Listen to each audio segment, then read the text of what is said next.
est-ce que tu es prêt, est-ce que tu t'engages à dire le glyphosate, je maintiens l'arrêt tel qu'il a été prévu au 1er janvier 2022. Si je viens devant vous ce matin, c'est pas pour vous dire tout va bien, j'ai pas peur du glyphosate et continuons comme avant, il n'y a pas de problème. Il faut qu'on mette en place des plans méthodiques, que l'Europe et les États membres assument leurs responsabilités, qu'on nous donne des moyens pour agir et qu'on puisse accompagner les transformations qui sont nécessaires.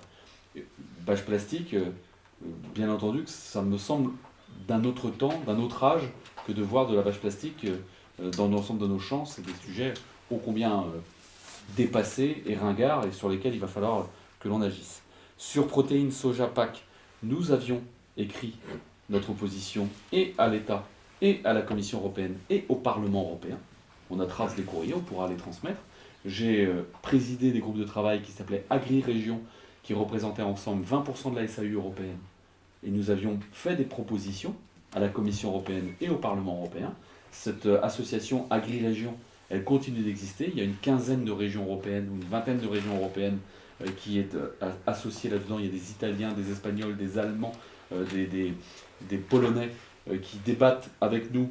Et on doit être une deuxième région française, je crois, dedans, je ne sais plus si c'est Occitanie ou Aquitaine, qui passons du temps à réfléchir à la régionalisation de la PAC, au verdissement de la PAC, au sujet de l'autonomie et de la souveraineté alimentaire européenne, et donc au sujet du soja. On a posé des actes là-dessus. Mais la Commission et le Parlement ne reconnaissent que les États membres au sein du fonctionnement de l'Europe. Je siège maintenant au comité des régions. Donc le comité des régions peut émettre un avis.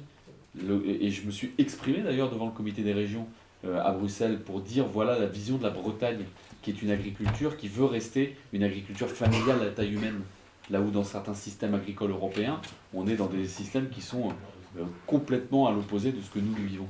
Et je pense qu'avec notre modèle polyculture élevage, à taille raisonnée, on est l'une des régions qui pouvons sortir le plus vite du glyphosate par rapport à des régions de grande culture ou à des régions qui ont des systèmes agricoles différents. Donc on doit y travailler et on doit montrer l'exemple par rapport à ça.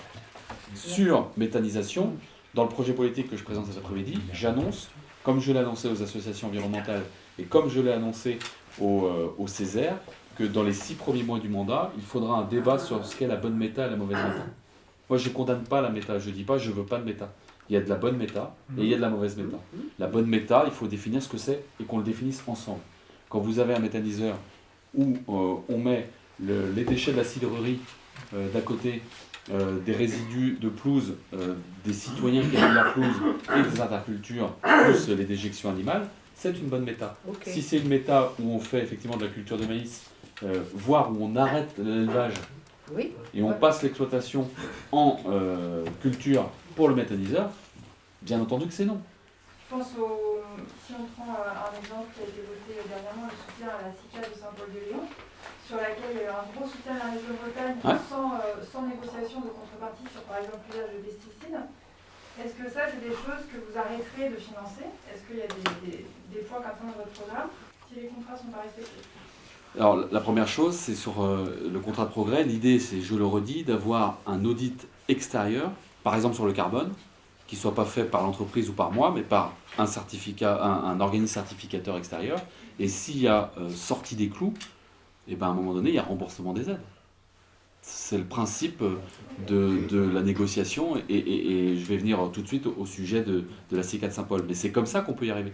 Si jamais c'est juste de dire « Oh, bah dis donc, vous êtes en dehors des clous une fois, 2 fois, 3 fois et qu'il n'y a rien qui change », ça ne marchera pas. Et le citoyen ne l'acceptera pas puisque c'est de l'argent public. Donc ces contrats, ils sont puissants hein, en termes de transformation potentiellement de modèle et je me construis une arme nouvelle parce que je perds la PAC. Bon. Alors on ne dit pas que Chloé est malade à cause des pesticides, du fait de la proximité avec le champ. Par contre, ça fait 1 an qu'on se bat pour qu'elle ne soit plus exposée aux pesticides, à de nouveaux épandages.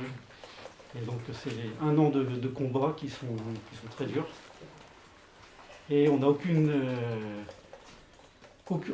aide de l'État, des élus aussi. La mairie a réussi à venir en soutien, mais qu'est-ce que vous pouvez mettre en place pour que lorsqu'il y a des gens qui soient fragiles, ne soient plus exposés à ces pesticides. J'entends bien, monsieur, et j'ai essayé d'expliquer tout au long de cette heure que vous m'avez accordée que mon ambition était bien de sortir des pesticides de synthèse, de sortir, et pas de protéger les riverains du champ d'à côté. C'est de sortir et de faire en sorte qu'on ait une agriculture qui soit capable de nourrir l'humanité, tout en changeant ses pratiques pour ne plus avoir usage des pesticides de synthèse. Et ça nécessite effectivement un engagement, comme je l'ai expliqué tout à l'heure, de chaque instant, depuis la recherche, depuis la paillasse, jusqu'au champ et jusqu'aux pratiques agricoles. Et là-dessus, mon engagement, il est certain. Mais je suis forcément démuni devant vous, là, au moment où je vous vois. Et moi, je pense au fameux rapport qui est en train de sortir par rapport aux algues vertes. Ça traite quelque part tous les problèmes que nous, victimes, enfin que tous les victimes subissent.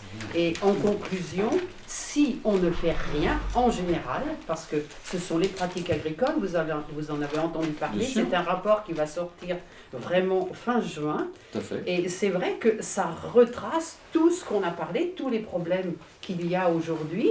Et de toute façon, si on ne fait rien, eh ben on se fera encore épingler par la Commission européenne. Et tant mieux, parce que la Commission européenne, voilà, elle est là pour ça. Exactement. Et ce rapport, moi j'ai hâte qu'il sorte, je vous le dis, j'en ai pas peur, parce que j'ai participé, j'ai été entendu par les magistrats. J'ai été entendu par les magistrats. Il est impressionnant sur le dit, compte rendu déjà. Et ce que j'ai dit aux magistrats, c'est qu'il fallait, là aussi, donner des moyens au territoire pour que quand les citoyens nous interpellent, nous ayons des moyens d'agir. Voilà. Il faut une politique foncière. Ce sujet de la politique foncière dans les algues vertes, ça me semble indispensable. Ouais. Et il faut cette capacité de contractualiser avec le monde agricole. Et encore une fois, les reculs qu'on va avoir sur la régionalisation de la PAC me semblent pas aller dans le bon sens.